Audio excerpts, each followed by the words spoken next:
you're in charge of starting and everything now. So you just, oh my goodness, it's like the old days. Because you're the proper journalist, I'm not. So you on you go. On you. Oh my goodness. All right. Okay, so I'll leave it up to you to edit this because you're familiar with the software and everything, and I'm hopeless at that. So You just start and we'll finish. We'll run it raw. Let's do it like we always do. Come on. okay. Hello, I'm not Professor Tara Brabazon, but this vlog is about Professor Tara Brabazon. Oh my goodness. I'm Professor Jacquie Ewart, and I've been friends with this wonderful human, Tara, for more than 25 years. And I've followed her career and adventure over the years. Tara, I thought it was time that there was a vlog devoted to you. And how fitting is number 299?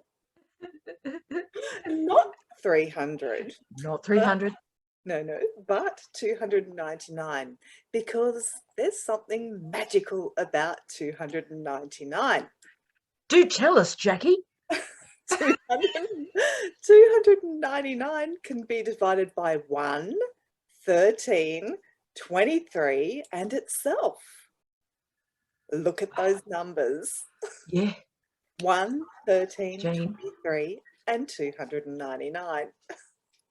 That's amazing. But there's more. Oh yeah. Oh yeah.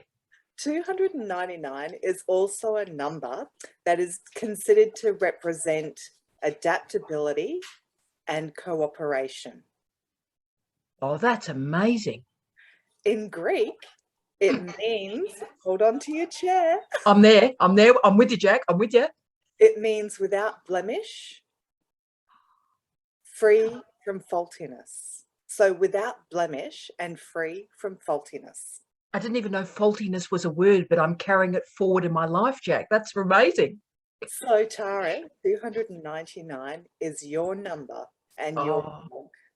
Well, look, I love you for this, Jack. And can I say this had a recent manifestation, this vlog, and it's because you're so damn popular. I mean, we recorded a vlog a couple of vlogs ago because I wanted to share you with the world. And needless to say, of course, the world loves you.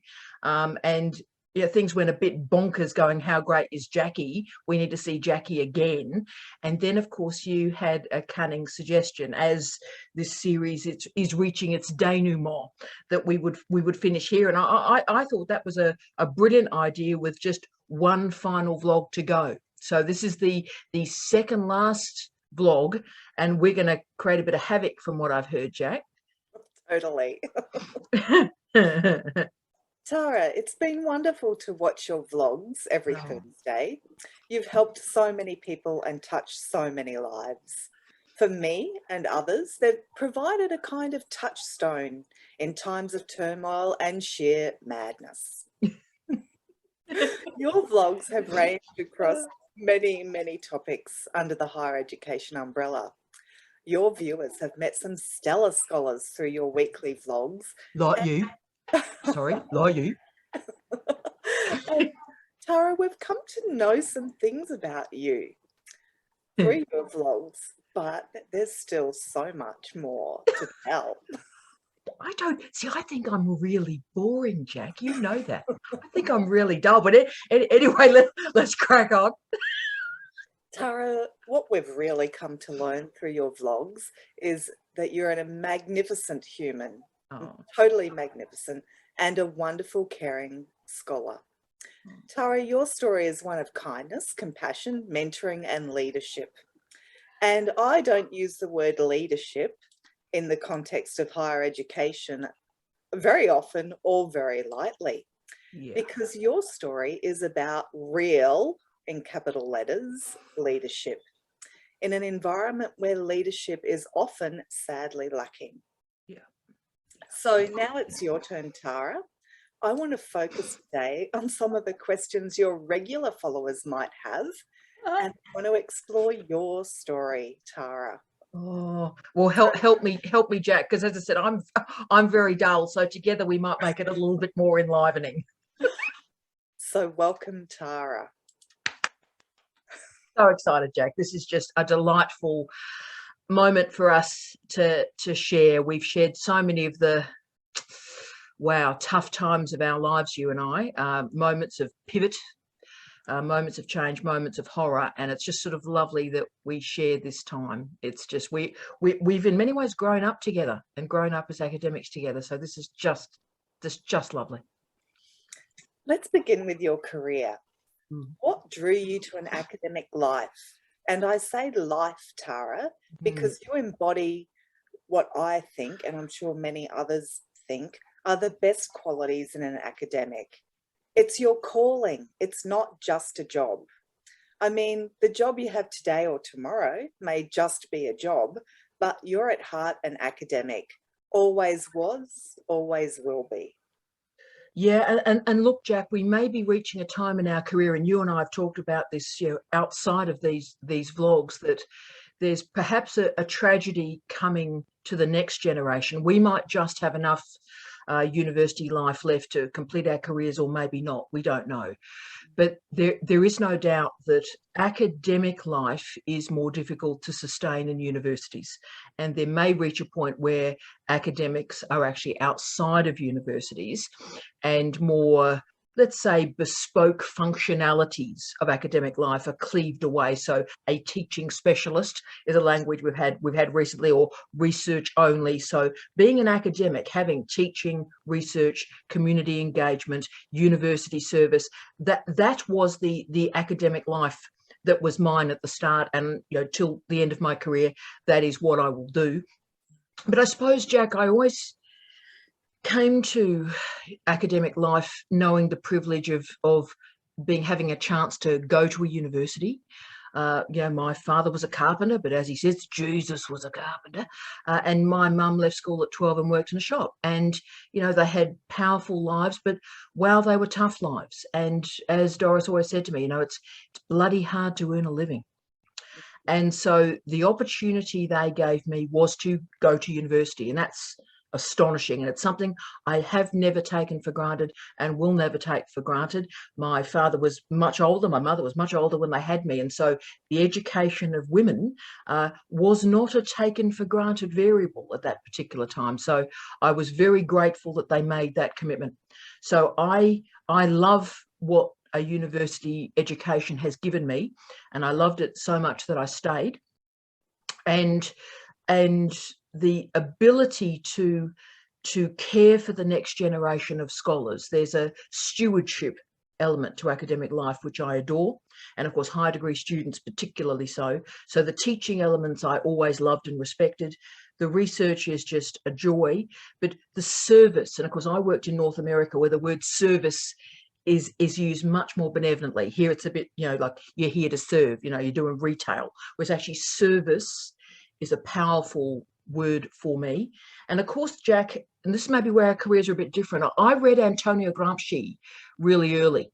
And so the organic intellectual probably was the trope of my life, someone that has to read and interpret and understand politics and life in really tough times, the Benito Mussolini regime, understand how to be a scholar and a thinker in a tough time, and then how to take what we know, that expertise, and disseminate it widely to try and improve the planet. So for me, that has always been the project. And I hope, Jack, that project can always be housed in a university. And increasingly in the last couple of years, I'm not sure that's the case. I believe in it. I hope it can. I'll hold on to that. But I'm frightened that our universities as an institution, we're losing the tether to the organic intellectual. Wow. Yes. Dire times ahead, yeah. And some dire times have happened in the last couple of years as well, Tara. But I'm really fascinated by that, how that really formed and informed you from the beginning of your career, because as you say, you know, I came into academia after 10 years, a little bit over 10 years in industry. That's right. And so didn't really have the benefit of that kind of, I guess, the anchoring that happened for you. So you're probably quite lucky in having been exposed to those works at such an early age and such a formative age for an academic as well. Look, I think so, Jack, but I think also you gained other abilities that I don't have. You are much more agile. You've always been much more real. I've always, when I've needed good counsel, or how often have I said to you through our lives, what's happening, right? I can't diagnose what's happening here. So I think your secondary socialization through that 10 years as a journalist means that you were much savvier. You had a much greater diagnostic expertise, and you still do, than I had. Whereas I sort of have this perhaps naive belief, that the world is going to get better if everyone can just get the right information and get the right knowledge configuration, then citizenship will improve. Now, I mean, what Donald Trump and Boris Johnson and indeed ScoMo has shown is that I'm wrong. But I still hope and believe that if information literacy is in place, citizenship will improve. So I want to go back to something that you just mentioned. You mentioned your mother and father, Big Kev and Doris. Obviously really important, influential figures in your life. Often in your vlogs, Tara, you've mentioned your father, and sometimes these references have made me laugh because particularly the comments that your father has made over your life about your career prospects. She'll never work. She'll never work, Doris. She'll never work. Yeah, please continue, Jack. And they've made me laugh. But you always impart those comments that your father made about you when you were young with humour and love. Yes. Which is really important. And that comes through really strongly. Doris is obviously a really strong role model, has been and still is, thank goodness. Yes, bless. Yes. Can you tell us a bit more about maybe your upbringing and how that shaped you as a person, but also as an academic? I guess I want to kind of pull that apart a little bit more. Yeah, I mean, I'm again probably one of the last generations, Jack, where I was raised in a working class household where the working class was still in work. Whereas now we've got, the working class that is underemployed in casualised precariat environments. Whereas I came from that solid working class stock where if people worked hard, they could make a living and they could build a family and they could buy a house. So mine was a working class life that was very stable. And of course, you don't know what you don't know. So we didn't really know any sort of posh middle class people at all. So you don't know what you're missing out on at all. And then, of course, I arrived in university. And then for the first time, because obviously I'm Irish Catholic, was an Irish Catholic, pretty poor school with a lot of migrants. And so that was great. So I never actually met any posh people at all. So I assumed everyone sort of went round an old beat up combi, right? I assumed that was, old beat up 1977 Celica and a combi. And I'd assumed that was sort of normal, right? And people worked hard. Kevin had big hands. They were often, the nails were covered in grease, and these were working hands. And Doris worked her absolute guts out in a shop, and then working in a vineyard, and pruning 100 vines a day. Can you imagine? And so I learned about work, and I learned about the power of work, and I learned about the power of money. And perhaps the other thing in these vlogs that sort of, bourgeois people that come from more of a bourgeois background, I've always tried to be honest with our students. And I talk about dough a lot because it's about, you can talk about the higher ideals and the organic intellectual, but if you can't buy your groceries, then that's a whole other story. So that's why it's important we're always honest about money. But from that background, when I arrived to a posh university, Jack, so the University of Western Australia, right, one of what we call the Group of Eight, our Ivy League, if you will, our Russell Group. And I had no idea what was going on. I had no idea what was going on. I didn't understand the accents. I didn't understand how they were using cutlery. It was just, I didn't understand the musical references, and I was in a posh, history department where, of course, ladies, women went to university to get themselves a husband, get themselves a doctor, get themselves an engineer, and that's the only reason you do a Bachelor of Arts degree. So I arrived, and I loved history, and I loved this, and so I went there, but had no real clue what was going on around me. I had a couple of great friends that had also come from a similar background. the widening participation agenda was just kicking in. Hi to Guinevere. Her father was the equivalent of then Jim's mowing. So her father used to mow lawns. So Guinevere and I met each other like week one, and we basically stayed together for 4 years. But what happened, Jack, is I very early on, I mean, I lived in the library because I'd never seen anything as magnificent as the University of Western Australia Library. And I discovered Raymond Williams. I read Raymond Williams when I just turned 18. And his father was a railway signalman, and he ended up at Cambridge. And he was expressing in so many of his books exactly how I was feeling, that I had profound respect for these remarkable parents that had worked their guts out, sacrificed so much, and yet their entire income for a year was about 5% of what it was costing for these students' Mercedes-Benz that an 18-year-old kid was parking in the UWA car park. So as I read Raymond Williams and I saw his pride, and he used to talk about, yes, you know, Oxbridge is a remarkable thing, but he always reminded his readers that he'd come from a working class background with its own knowledge, with its own history, with its own strengths, with its own passions, and that needed to be valued and expressed in the university system. So we needed to find a way to graft working class knowledges into these upper middle class and above institutions. And that was Raymond Williams' project. That for many years, of course, was the Cultural Studies project. I think we've lost our way now. And I always hope to carry that forward, whether it be working class knowledges, whether it be women's histories, whether it be non-binary identifying trans communities, the groups that just don't fit in the contemporary university system. And maybe as we've reached through our careers, Jack, our job has been to create space. That's all we can do. We can do deep listening, and we can create space for these communities to find their way and to transform universities to render it much more diverse. Does that sort of answer the question a bit? Yeah, I think it's amazing. It tells us, and we can see this in your vlogs as well, Tara, that what has underpinned your approach and still does is this desire to include people. And that's really what it's been about, I think. It's this drive to make education available, to make education inclusive.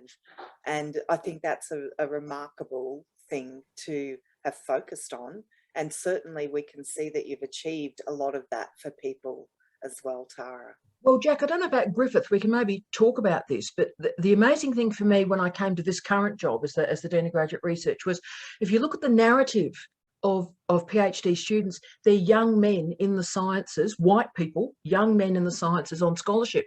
And I suddenly arrived in this job and I realised that group was less than 10% of our students. So what are we doing? So it was about the reality, the diversification of higher degrees had already happened, and we were ignoring it. So part of what my job was saying, this is actually the reality. Let's start to see it. And that'll then open it out for all sorts of different groups, particularly older crew. Because, you know, as you know, the average age of our students now, they start at 40.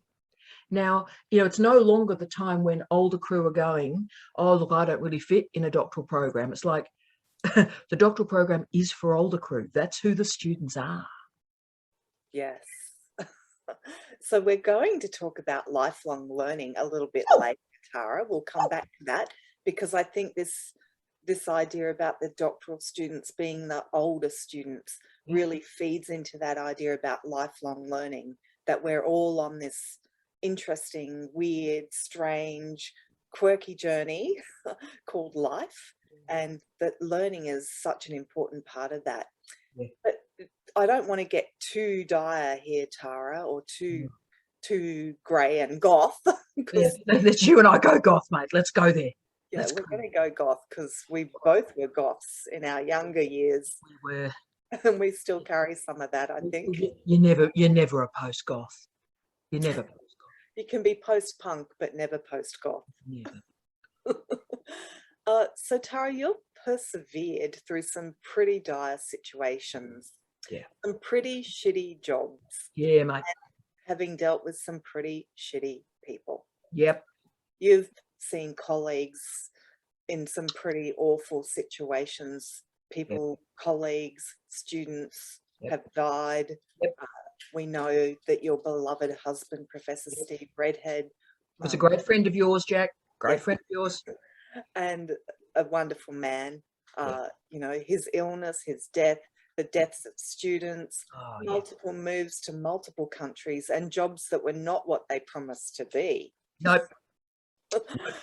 So no doubt you've had to stop and take more than a few deep breaths along the way. Yeah. I think we'd all like to know what drives you, what sustained you during these periods, and what keeps you going amid all the craziness, the nastiness, and the madness. Oh, look, thanks for saying that, Jack. Look, I am stunned at the brutality of international higher education. I'm stunned at the lying. Every job I've gone into, someone has lied to me to get me into that job, right? And that's a horrific thing for a 52-year-old woman to say. You move your life, and again, I'm a front up person, as you are, Jack. So it's like, I'm honest. All I want to know is the truth. Just give me the reality. Don't have to pretty anything up. Just tell me the reality, and I've got enough of a skill set to be able to manage it. So, you know, there's the darkness and the despair. In fact, I read a great book last year on what they called the deaths of despair, which I thought was a truly great book that I might do some further work on. But the notion that actually there's this bizarre thing that's happening on the planet at the moment, that, you know, middle class white people are drinking themselves to death, getting on oxys, and they're having these what are called deaths of despair, because their life was not how they thought it would be. And in many ways, sort of, you know, Donald Trump and all these different manifestations around the world are expressions of people who thought their life would be a particular way, and it was not that, and they don't know where to plant that disappointment. So I think perhaps the only thing that's allowed me to sustain, besides profound friendships, so I've been very fortunate. A lot of things have gone wrong. I'll tell you what's gone really well. I've picked my friends very well. And when times have got tough, and I'm looking straight at you, and you and I have had some tough times, the friendships have got very tight very quickly. So something's gone wrong, a group of us have basically swarmed around each other to just, we can't always do something, but we try. And so that's what I always say to students and colleagues. The friendships probably matter more than anything else, not the mentoring, not all these sort of posh words, leadership, whatever you want to use. It's the friendships, the deep friendships over decades that make a difference. But Jack, as I've got older and all these terrible things happen, obviously Steve's death, the lovely Mick Winter's death, death of colleagues, and, you know, death of how I thought my life would be. And that's the most brutalizing of all. And we all experience that. But how I manage it is I don't think about the future at all. At all. I don't have plans. I don't have strategies. I don't have, you know, this is my life force, blah, blah, blah, blah, blah. Jack, I just focus on now having a good day. I get up in the morning and I have a good day. And tomorrow I get up again and I have a good day. And I think that's what this hyper-capitalism, zombie capitalism, our current university system, that's what it's taught me, Jack, that we can't plan, because, you know, tomorrow is not promised. We've seen through the pandemic, you know, our casualised colleagues, our colleagues on casual work, they're gone. They went real early. Our colleagues on contracts are gone. And we've certainly seen this year, permanent tenured academics have been sacked, have been removed from organisations. So when you can't plan, you can't hope. And so therefore you have to find something else to sustain you. And part of it is survival. So there is a pride in survival in tough times. Through all the stuff that's happened, you're still bloody upright and you're still breathing, Jack. And there's something, because, you know, they haven't beaten me, because there's that other thing too. It's like, so all these other people, all these terrible things have happened, but I've stayed upright. And these other people that have done the dirty and behaved disgracefully to my friends and colleagues, you know, their lives haven't ended up too well. And look, I'm still upright. And the final thing, and obviously, Jack, you know this through profound personal experience, that when someone dies, so particularly a life partner dies, it's an invisible death. It's because the grief is so upsetting to the people around you that it's not expressed. It's not put out in the world. And the one thing about going through it in a reasonably public way, as I sort of had to, because I had to keep working, is that thousands of people around the world, thousands, have contacted me and sort of, and so I sit with a lot of people without any judgment. So I sit with people, might be on Skype, might be on Zoom, and there's no sense of the conversations going anywhere or anyone's getting better or greater. But what I've learned is just to sit in a moment with somebody. And for me, that's probably the definition of leadership. Not get drawn to the past, not get drawn to the future, but to just sit and find the present moment meaningful, and know that the survival to the next moment is probably the greatest gift of all. And that's probably all we can hope for at the moment. Wow. Amazing, powerful. Thank you, Tara. But you agree with that? Because you've gone through incredible trauma, Jack, and you've survived, you've sustained, mate. But is that, where are you now? Are you still future oriented? No. Wow, really? Haven't been for a long time. It's I think because you don't know what's going to happen, and as you said, the pandemic is such a great example.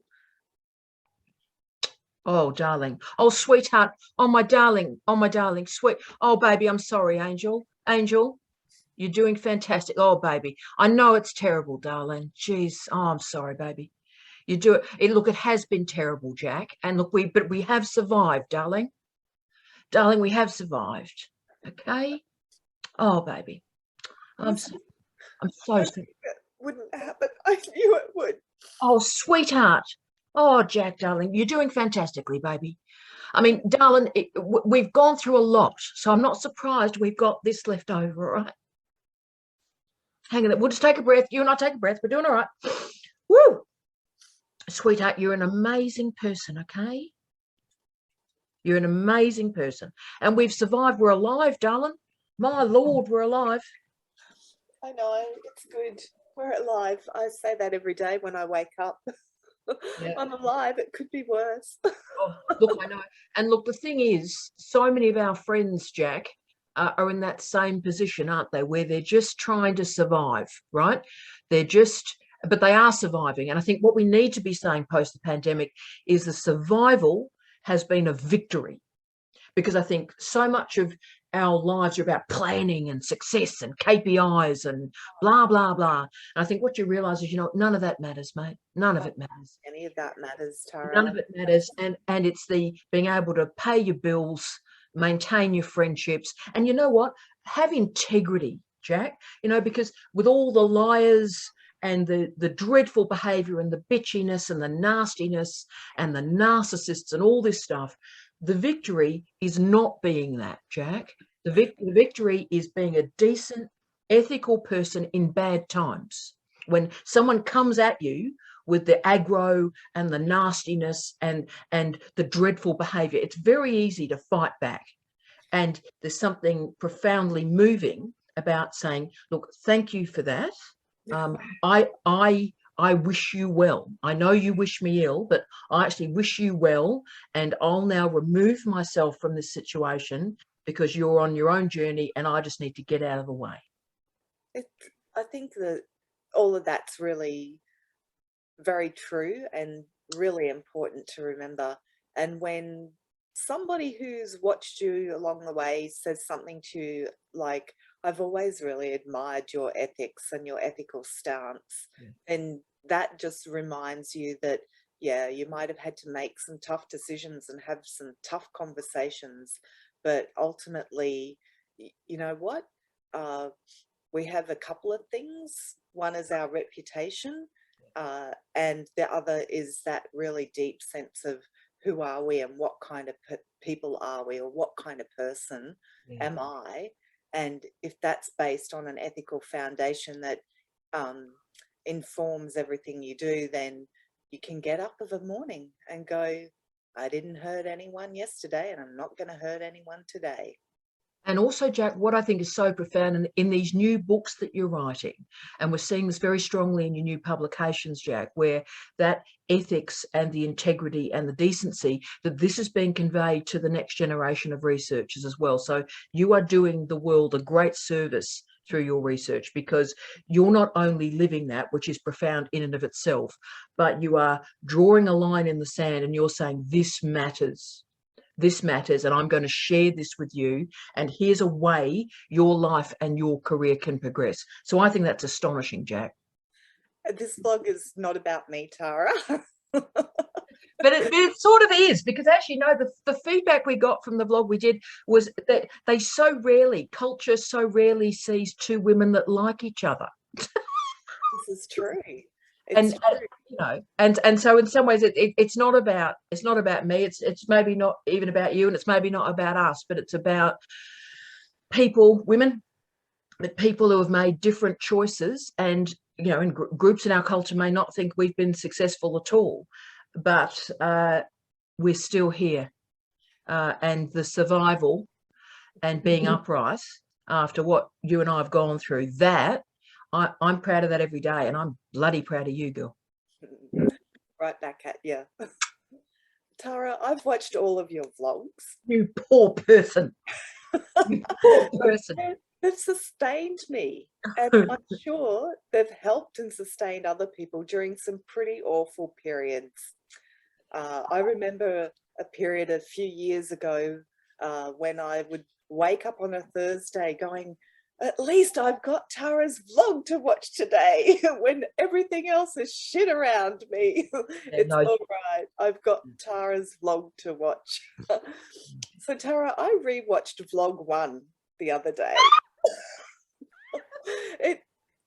You know, I'm a big believer in coincidences. I call them coincidences because that's what they are. But it popped up in my YouTube feed as I was doing a bit of research for this interview, for this vlog. Oh. Strange, but it just popped up there, and I thought, oh, vlog 1. So I rewatched it, and it made me realize how much the vlogs have changed over the years. And I think that's really good. They've increased in complexity. Yes. They've become more content rich. Yeah. They've mined rich and diverse topics. Yeah. But I really want to know, and maybe other people do too, I hope they do, what drove you to start the vlogs?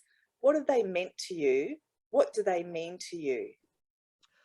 Look, they started through necessity and worry, Jack, and it is a regional story. Regional education, you and I both share as an interest.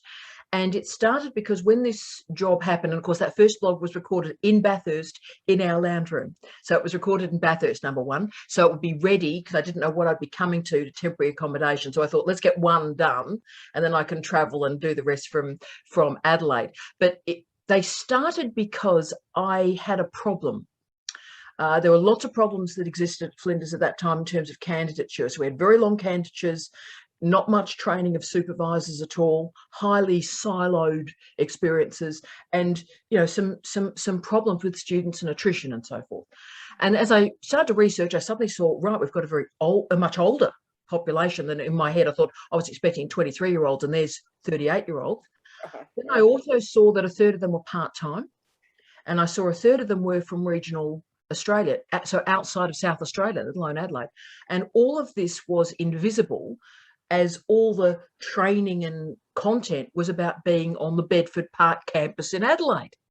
And I went, well, this is madness, because we've got people with caring responsibilities, full-time work, and they're in bloody Tennant Creek. So what are we doing? So I thought, and I'd written some research about the year before on the 3 Ds, so digitisation, disintermediation, deterritorialization. I thought, well, look, there's a theoretical model. Let's take it for a walk. And so I thought, well, I want something informal and casual. I want it conversational, because I want them to see their new dean if they're in Tennant Creek. If they're in Dubbo, I want them to see me. And I want them to feel like we're having a conversation. I want the isolation to stop, and then I want to build the relationships between them. So very early on, and I think I did even mention it in vlog 1, I said, hi, send me requests. You did? So I think I became like a human jukebox. So it's like, you tell me what you're interested in. Of course, the risk is then I had to sort of, read 10 books a week and a pile of papers. In fact, I got a stack of papers where I'd be, so here's something I've got no idea. Okay, I'm starting with basically from zero knowledge. And so I had piles of sort of 10 vlogs I was working on at any particular time until one reached the surface where I went, okay, that's a legitimate argument. And so therefore the students started to see, oh, right, so I'm in Tennant Creek, but this person is talking directly to me. Hi, Heather. This vlog comes by request for Heather. And so Heather's going, oh, my goodness me. Hi, Tara. Hi, Heather. So there was that degree of communication and connection. And so very quickly, the long candidature was ended. More and more students came. So we had a 25% growth in student numbers this year during the pandemic. And students almost got a friend on the side. So it fleshed out the role of a Dean of Graduate Research. It embodied what this role could be. And they knew, and this was particularly important for PhD students, they knew they were being listened to. Yeah. And that someone cared about them deeply. Because we often hear, this, Jack, that PhDs, no one cares, more mine, no one cares if I live or die. And so whatever's going on in the supervisory space, while we were picking up the supervisory training, the dean was there. And every week, we didn't miss one for 5.5 years. And I did that intentionally. That was from the start. When Steve and I were talking about what this vlog series would look like, Jack, it was very much, and it was never about lots of people watching it. It was about if 3 people in Dubbo are watching it, that's successful. But it was about being regular. So as you said, on Facebook, I posted every Thursday morning, on LinkedIn every Wednesday morning, and on Twitter every Friday morning. And I sent an email to the Flinders high degree students every Friday morning at 8 o'clock. Same time with some interesting information around the vlog. And that was because in a time of chaos, when everything was going wrong, I wanted to be the one fixed point. So they know whatever else is happening, there's going to be a positive, happy email. So most of us are used to dreadful emails arriving. They know they can open an email Friday at 8 o'clock in the morning and it's positive and there's something interesting there and they get a bit of content. If they just need a friend while they're going for a walk or they're exercising or they're doing a commute with their kids, there's 30 minutes of content to just give them some ideas and freshen them up. So that's where it came from. And look, it's been more successful, Jack, than I could ever imagine. Millions of people have watched this. And I don't know why. But I don't know why. But it's been fun. And they have increased in their complexity. Some very tough concepts and ideas have come through. And I think during the pandemic, the students wanted me to toughen up, Princess. And so I did. And so during the pandemic, some very tough stuff came out. So I think, the comma series was the great one, whereby I think it was 11 weeks of me dealing with fear and despair and anger and jealousy. And it was crazy. I mean, it was really like a sort of a Pet Shop Boys album that was compressed into 11 weeks. But again, the feedback on that was remarkable. So they have toughened up. And look, the diversity of topics will always be my surprise, Jack.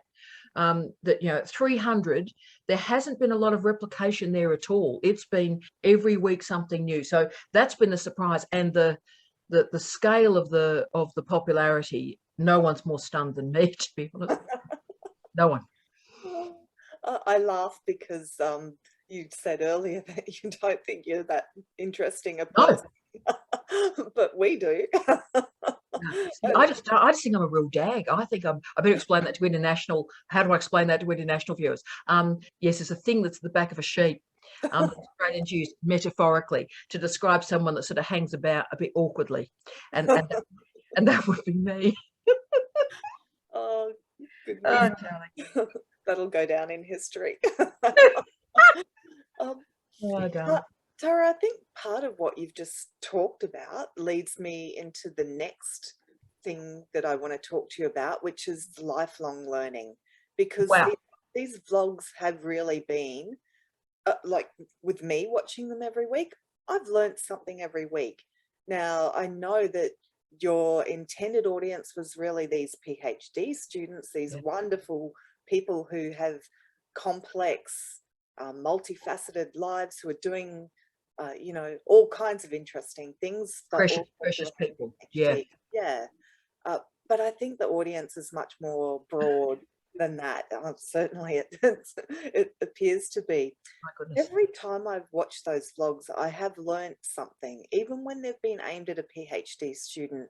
So that's been great for me over the last few years in terms of, you know, I get these great and fantastic lessons in 30 minutes, 40 minutes, however long the vlog is. Yes. But I want to talk to you about your lifelong learning. Yeah. You've made this commitment to continuous learning. You've got 10 degrees. I at 10. I think I might be. Am I, Jack? I think I'm at 10. Am I? 10? But no one's 10. counting because we don't care about metrics. We No, don't. no. I agree with what you said earlier, that I gave up with the planning and worrying about, oh, how many a long time ago. But you have published 20 books. Yep. And more than 250 other publications, journal articles, book chapters. It's amazing. So you've got several bachelor degrees, 4 masters, including the Masters of Leadership, a PhD, and interestingly, the graduate diploma in gastronomic tourism. And the graduate diploma in internet studies. So there's these 2 weird little graduate diplomas that are really random. Yeah, I know. What you don't have, though, is the Masters of Self-Promotion. No, I don't. And because I'm waiting for you to write that, and then I'll be your first student. Fantastic. I'll keep it to be true. I am there. I'll hold you to that. But when many would stop when they'd attained a PhD, you've continued to study while also teaching us and helping us to learn. But why is this continual learning important to you? Oh, that's a great question. And look, I think it again started with necessity, and it was the story that you and I shared. So I was at Central Queensland University. I'd just done my year at the Vic in Aotearoa, New Zealand, in Wellington. And you know, I was a pretty good researcher, I thought, did pretty well. But again, I felt like, and I'd done all this tutoring at UWA and Murdoch and then at the Vic lecturing, I just thought I'd been teaching via the seats of my pants, right? So I was like, it was all a bit too charismatic for me. It was a bit too public speaking, sage on a stage, and not actually, I didn't understand learning enough. I wanted to understand how learning happened. So therefore, when I was at CQU, I decided to enroll at CQU in their Bachelor of Education. And that was so I'd done my, you know, mind you, I suppose I'd done like a couple of bachelors and a couple of masters and then the PhD. So there'd been stuff there. But for me, the lifelong learning really started with the education quals, because I went, I want this expertise, and I want to be taught by experts. I want experts to help me. And so I did that Bachelor of Education. I loved it. I loved it. I thought it was a great qualification. CQU education was, I hope it still is, but was absolutely brilliant, and I loved it.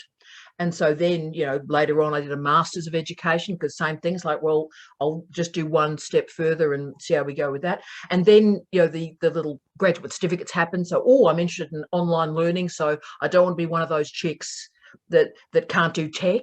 So I don't want to be, oh, I can't do it, and the bloke can do it, you do it. So I therefore did a tech degree, and I really loved that. And then part of my regional development work that is an interest you and I both share, along with the legendary Sarah Casey, big love Sarah, is I thought, well, look, let's do gastronomic tourism. I'd written the book on digital wine, looking at how to engage with wine and regions. And I thought, well, look, I'm interested in food. I'm interested in food and how that would work for food, but I don't know enough about food and tourism.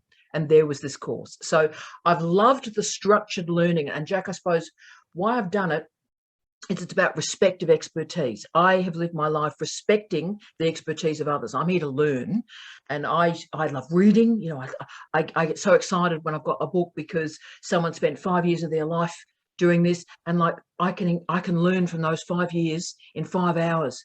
What a gift is that, right? Same thing with courses. So in a very short space of time, I get 20 years of disciplinary expertise. So it's efficient. It keeps me intellectually generous. It hopefully keeps me humble, because I go, wow, I don't know anything about that. I don't know anything about that. I'd love to learn. So it's had some consequences. So at Flinders, I've supervised in all 6 of the colleges. So I haven't just sort of gone into the humanities and social sciences. I've gone to business. I've supervised, I think, 3 theses in science and engineering.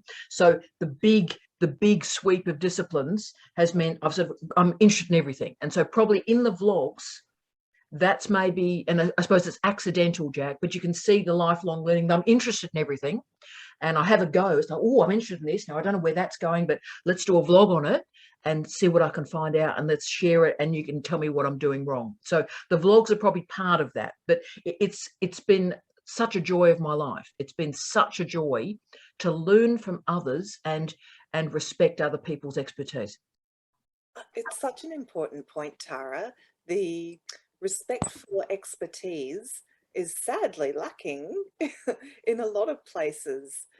So to be able to recognize that other people are experts and to leave that space for the expertise to inform you it's really valuable that you've been able to recognize that and allow that to happen, because we know that in a lot of institutions, in government, expertise is not always valued, and it's certainly not drawn on. We talked about this In your vlog? very recently.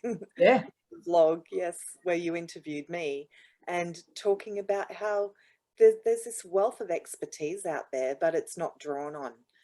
So I'm really glad that your lifelong learning journey has recognised the importance of expertise and how much you can gain from it, Tara. Look, also that's right. And also, I suppose, Jack, in the vlogs, I always wanted them to have that expertise element in it. So they've never been a vibe. I don't think I've ever done a vibe vlog where it's like, here's my view on something. It's always come from, here is the research on this topic. Here's some really interesting reading that, wow, I found this fantastic new scholar at Manchester Metropolitan University. I've just read these 5 articles from this person. Follow this person's name. So I've done that a lot. Or I read this unbelievable book. So here's the book. So go and read this book and let me riff off it. But remember, this book's important. So it's always been, I hope, evidentially framed. It's been so obvious to me, watching your vlogs, that they are highly researched, thoroughly researched. You're right, it's never been your opinion, it's been, here's the evidence, and I'm presenting it to you. You've at times shared experiences with us, which is also part of being an expert. In fact, it's another kind of lifelong learning. Your experiences inform the approach, the way that you impart information, but sharing those lessons has been really vital, a vital part of the vlogs, I think, and also really valuable for people who have listened to and watched them, because we've learnt so much from your experiences. And that's why I did want them personable. That's why I think I used that weird word vlog, because I was working off the blog, which was sort of, I wanted it conversational, because remember, it was about making our students feel safe and heard. And so therefore, me doing a posh, let me do a lecture, let me do a seminar, it was never that, but it was always, I see you. And let's get a bit dirty. Let's get a bit down and dirty and handle some really difficult stuff. Yeah. And you can just handle this calmly, and then we can talk about it later, because often we had so many discussions after the vlog. So through Friday, after I sent the vlog out to students, a whole series of conversations would emerge through the day. So it was personal and political, which is good, but it was always, I hope, scholarly. Yeah, definitely. They were, and inspiring. I used to get up on Thursdays after watching the vlog and go, yay, come on, get into it. It would just give you that, even with the dire topics, the comma series, it would still make you kind of go, yeah, I'm ready for it. I'm up and I'm at it today. Life's terrible. The narcissists are going to get it, but at least I know what they look like now. That's right. So I've got another question about the vlog, but I'll come back to that. I just want to ask you something about that, but what I do want to ask now, because it follows on from the lifelong learning, is about your PhD students or about your higher degree research students. Yes. On one page, on one of your professional pages, I counted more than 20 PhD completions. I'm sure there's more than that, but I don't know if you're counting. Oh, look, yeah, no, it's stunning. I mean, I think I had another completion this morning. Hello, Wonderful Forever. I had a completion this morning, which I think, Jack, is 189. Oh, gosh. 189. I've actually had 51 students complete for the 5.5 years I've been at Flinders. Right, right. Wow. Uh, That's yeah. epic. Yeah, no one's more stunned than me, because I like you, I thought, oh, I was like Steve, you know, I was hanging about at about 37. And then I sort of realized, oh, right, so I've had 4 completions this week. So I'd better actually do a bit of a count. And of course, you know, God knows the coursework masters and honours, I couldn't even count the honours. And no one's more surprised than me, because I live in the moment with the student. So the student is everything. We get them through the journey and we send them on their way to a fabulous new experience. But yeah, it's been bizarre. It's been bizarre, Joe. But gee, it's been joyful. It's been joyful because, you know, the age range of the students I've taught been, you know, 20 right the way through. You met the wonderful Amanda. So Amanda was my youngest ever PhD student. She went to university very, very young, right the way through to the legend that was Mick Winter, and he was 78 when he died. So that's, you know, what a joy that is. And, you know, I've done artifact exegesis theses, I've done the PhD by prior publication, and that's been joyous. So it's been a great experience. It's been a great experience, and I've gone on to profound success. So Tara, what do you want for your students? I mean, 189 PhD students, and then all these masters and honours students on top of that. That's an amazing group of people out there that you've done something really important for. Well, with yeah. Yes, with is a better word. Yeah. Yeah. So you've done something important with them, and they're out there now doing amazing, incredible things. But Yeah. what do you want for them? Look, the first thing I want for them is the ability to make a living. I know that sounds very, very, very low level in terms of ability, Jack, but I've often taught students from working class backgrounds, diverse sexualities, people that have done it pretty tough, that have come to me with some level of desperation where the system has not believed in them. When I had all my wonderful students at Bolton and Brighton in the United Kingdom, invariably I was supervising, particularly in the UK, students that the system had let down, that no one believed in them, Jack. And I was the person that said, you know, I do believe in you. I don't know what's gone wrong, why all these people are having challenges with you, but let's do this. Now, a great example I'll use, I won't mention the lass because she's gone on to great success, so she probably doesn't want this story told, but this was at the University of Bolton. And the system would not enroll her. She was not being allowed to enroll, and she was an academic at Bolton. And the blokes, and they were all blokes, said, oh, look, no, you can't do a PhD. So Steve and I quietly supervised her. And in about 7 months, we wrote a completed PhD with her, and she wasn't enrolled yet. And so then Steve and this particular student and I arrived at the graduate office with a completed bound thesis and said, hi, I think this shows she can do it. And she was enrolled. It went to examiners the next week, and it went through without correction. Wow. So what I want for my students is that they can earn a living. And through earning a living and making some dough, they get a little bit of freedom. And you know, that's probably all we can ask for at the moment. So it's great if they, and I've had wonderful students that have gone to be great professors. I've had great students that have used the flexibility of a PhD to have their life and their caring responsibilities as a mum, and then able to put a part-time contract through their career, and that's success. That's success. Flexibility is success for some of those students. Earning a living is a success. Being able to move out of a toxic situation, domestic violence situation, being able to reboot your life after tragedy. That's why I've got into this business, and they're often the students that I've taught. In terms of the 51 students I've done at Flinders, only one of them was on a scholarship for 1 year. So none of them were supported by the system, if you will. They supported themselves because they believed in themselves and just needed somebody else to believe in them too. And they then kicked on in their life. So we've just done a vlog with the wonderful Aidan Cornelius Bell. He got a full-time permanent job while his thesis was being examined.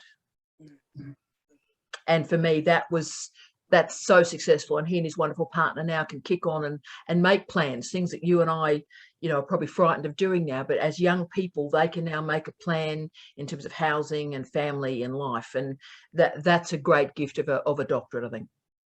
Wow, that's incredible.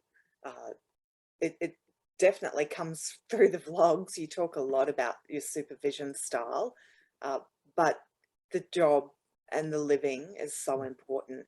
Yeah. And you said near the beginning of our conversation that you're always upfront about money, and you're always upfront about the need to pay your bills, Tara, first and foremost. And the triumph of paying bills in a difficult time, Jack, too, in a time of casualisation, 0-hour contracts, precariat, the pride that comes in from being able to pay one's bills. I think we need to talk about that. If you've been born into money and you got plenty of dough and dad got you a car and all that sort of stuff, then you don't get what I'm talking about.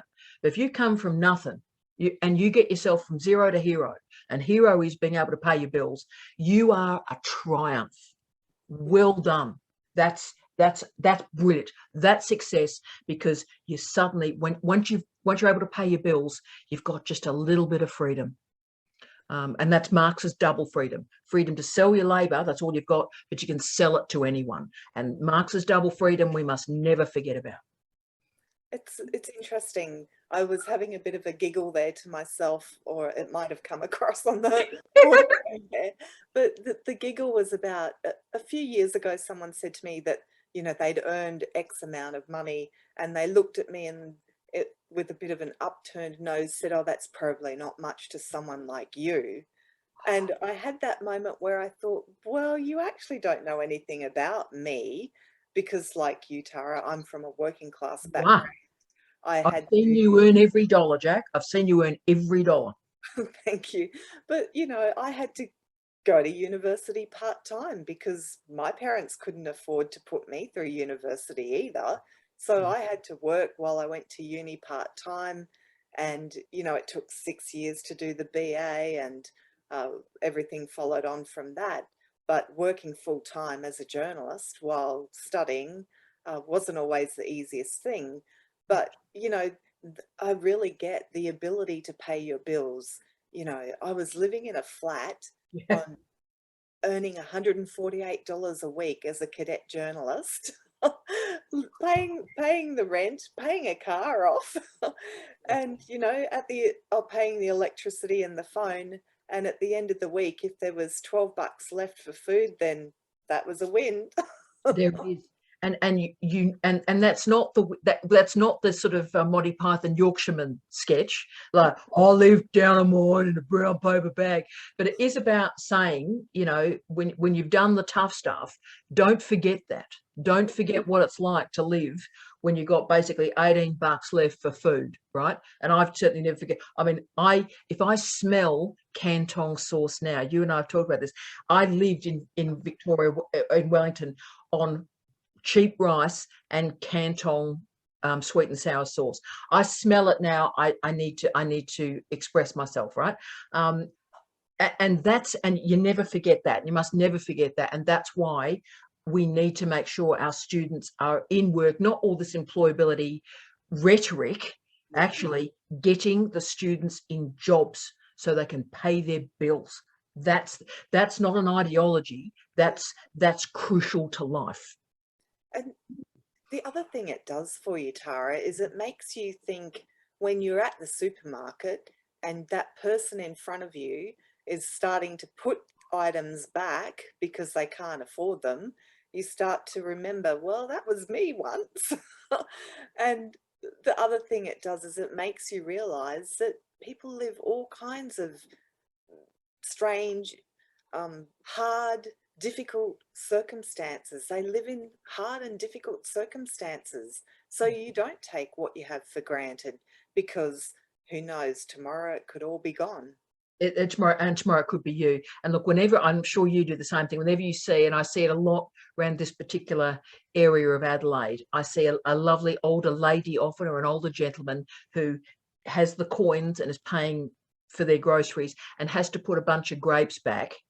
And I will just every time will just simply pay for their groceries, because the idea that that's the level of inhumanity we have in contemporary Australia, that people are so impoverished that, you know, they've got basically, you know, bread, butter, and their treat for the week is a bunch of grapes, and they're having to put the grapes back. I can't live in a country where that's real. And so we have to do something, even if it is just making that 1 week better for that wonderful gentleman or older lady, just so that they maybe next week can get themselves a bunch of grapes. Yeah. So important, Tara. Yeah. Tara, I wanted to, the other question, I've got one more after this one. Oh! Of course, there's always one more. I can't help myself. It's part of the lifelong learning, asking questions and getting answers to them. Tara, what's the vlog that really stands out for you? I know this is a hard one, and it's what do they say? It's not meant to be a Dorothy Dixer. No, and can I tell you, it's certainly not, because I've never thought about it. Probably, and probably you could ask me on any given day, and it might be a different one, Jack. But I think the one where it was the hardest to write, was the hardest to deliver, and I was angry and grieving, which is a very odd combination. So I'm not sure what the number was, but it was on not being strong. So it was about probably 106, 107. So I think Steve had been dead for about 5 weeks, and his ashes and his ashes were sitting on the lounge suite while I was delivering the vlog. So literally he was sitting himself down, and I was delivering it in the corner, and every now and again in the vlog you can see my eyes flick over to the box of ashes. So it's really weird, right? And I said it came from anger, because what happened was, because I simply went to work the day after Steve's death, because you have to earn a living, right? So it's like I was on contract. I was all alone in a city where I didn't know anybody. So you just got to get on with it. You got to earn a living, right? And the interesting thing is, all these people start to say stuff, Jack, like, oh, well, look, you can't really offer any commentary to students about what they're going through, because, you know, you've managed this. And so really you've got nothing to say to students, because what are students meant to say? It's like, you know, I'm feeling a bit sad today, and then they're talking to a dean whose husband died a month ago. So they can't really speak to you anymore. And I got furious, Jack, because it's all this thing about how, particularly a woman, though I'm sure colleagues through diverse genders and sexualities, the same thing happens. But this is how a woman who's lost her husband needs to behave. Yeah. And the idea that I didn't fit that narrative, and of course you similarly managed that complexity and didn't behave as people expect you to behave, I got furious about that. So, and I had so many people saying, oh, you're so strong. You're so strong. And so the vlog was called On Not Being Strong. And I didn't know if I'd be able to get through it, because the trouble with a woman's voice, as you know through all your media work, Jack, is women's voices tend to tighten with emotion, because blokes got the longer vocal cords. And so you can hear our emotion much more, you know, with roughness, and it's much more overt. So it's hard to control it when you get upset. So I thought, okay, well, let's have a go, and let's do this. And I did it, and I did it in one take. Every vlog's been done in one take. And ironically, it's now used through a whole series of social work degrees in the United Kingdom, where they've used On Not Being Strong to think about strength and women and men and people and grief. And, you know, that makes me incredibly proud. But it came out of grief and anger, and research about resilience, and that's what I ended up with. So that one's the memorable one, because I still don't quite know how I did it, but I'm glad I did. Wow. And how good is it that out of something so dire, something so powerful came that is now being used to help other people? Wow. Oh, mate, it's stunning. It's absolutely stunning. And it wasn't intended, but it did allow, and you and I have always laughed at sort of the hippie and the well-being stuff and the resilient stuff. But what's been great is the resilience literature through the legendary David Chandler. Much respect to Professor Chandler. He's stopped talking about individuals being resilient. It's about how organizations are creating resilience. And I think that will change our lives if we start to think about organizational resilience. Yeah, and resilience of systems, but good systems. Yeah. That's really important too. I Oh, think yes. that, and I love that work because the word resilience is so misused and abused. How come you're not recovering from a disaster? It's been a year, you know, these other people have recovered, they've moved on. But of course, that idea about resilience is incredibly problematic when it's applied in that way. But talking about resilience of organizations and systems, because they're there to help people, or they should be there to help people. And of course, that tethers beautifully. And I haven't read this work yet, Jack, but it works beautifully with your work on, disaster communication, disaster media too. So if a system is resilient, then the management of disaster communication should be improved. I haven't seen that research tether yet. It probably exists, but I look forward to reading that. Great. So Tara, we're getting near the end now. You've been amazing, Jack. This has been amazing. Wow. Lots of fun. It's been good. Oh, okay. Bye-bye. Bye. So Tara, this is a kind of about a bit of reflection. I know that vlog 300 is going to be a really special one, and many of us will be holding our breath in anticipation. Oh, geez, no pressure, Jack. My goodness me, I have written it and I'm learning it at the moment. So, wow, I hope people think that.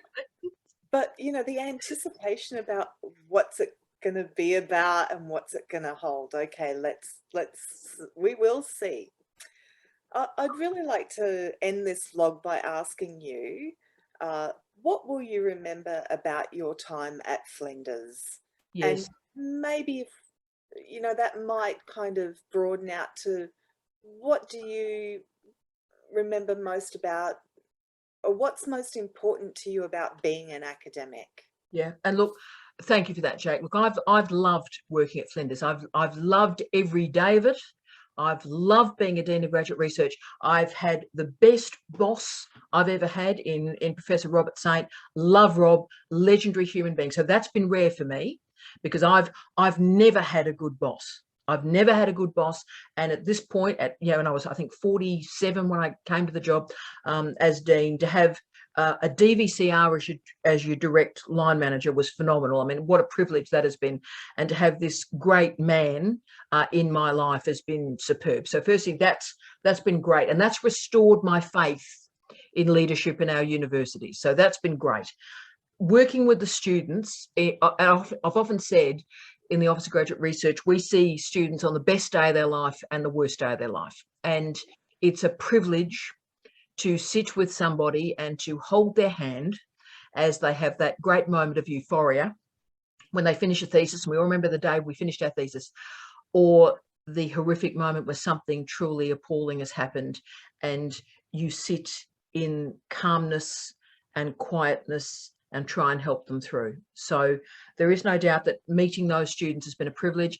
Working with colleagues throughout the university, I've never been in a portfolio role before, and so being able to work with our legendary engineers, hi Rocco, work with our engineers, work with our creative crew, work with business, work with social work, work with education, it's been just joyous. I've loved the intellectual stimulation of all these different disciplines. That's been great. So that's been terrific, and it's restored, it's healed me. I think, Jack, I think it's healed me. And would I have ever have left? I think probably now, I might have stayed on for another couple of years, maybe. I certainly, you know, it's upsetting to leave Rob. I would have liked to have left when he left, but I think what's important is, you know, I have remarried. I have married a younger man, Jack, who of course adores you, Jamie Quinton, and so the thing about this type of relationship with academics, and obviously I keep getting involved with academics, so I don't know what's going on there, but his career needs to take the next step. He is a scientist, a young man, and as you and I know, the scientist's career has a very different shape from people in other disciplines. So it's about me supporting him now, because he is a decent, ethical, extraordinary man. And so what's important for me now, Jack, is caring for him, because I think he can do a huge amount of good for the world. I think he's one of the most astonishing, decent, ethical people that I've ever met. And so my job really now as an old lady is to try and facilitate and help him do good. And so that's why when this opportunity came up for Jamie, it was important, I think, that I went with him. And I know that might seem very anti-feminist or a bit Tamiwane, but actually it's about, I come from a working class background. It's about the family. Yeah. It's about the family moving forward for benefit, not only for the family, but for everybody else. And so moving Jamie's career on was important for the family. And my job is to support that rather than my individual trajectory and career. Does that answer the question? Yeah. Wow. Wow. It's wonderful to see the love and the care there, because I think sometimes academics can be perhaps a little self-centered. So it's actually really nice to see and to have a conversation where someone is putting someone else's needs ahead of their own. Yeah. And if you can find someone like that, it's an amazing thing. So good on Jamie for finding you, Tara, and good on you for finding Jamie. Oh, I'm incredibly lucky, as you and I both are. We've been very fortunate. We've fallen on our feet in the partner area. But, Yeah. you know, that's the interesting thing about believing in somebody, and it's trying to make sure the world is improved. And the one thing about being involved with a physicist is he does think globally, and he does think in terms of transforming global crises. So, you know, I can do all sorts of things in my research, but the interesting thing about being with a physicist is you can see how the world can change if people just follow the expertise. Yeah, and everyone needs a bit of poetry in their life too, Tara. Well, that's right. You and I have once more gone on the other extremes of partners. Yeah. But he's a truly lovely man. He's very lucky to have you. And I am delighted and lucky to have him. So Tara, thank you so much for sharing bits of your amazing story and journey. The pleasure and the privilege of interviewing you have been mine today. For those who watch and listen to the vlog, I'm sure the pleasure and the privilege will be theirs. Thank you. You darling person, Jack. And I'm so glad. And we didn't know we were going to do this, did we, Jack? Because I wanted to talk with you, and we didn't know there'd be two matching pairs. It was your idea.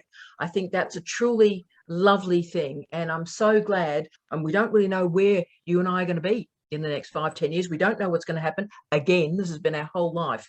But I'm really glad we've shared this moment of pivot.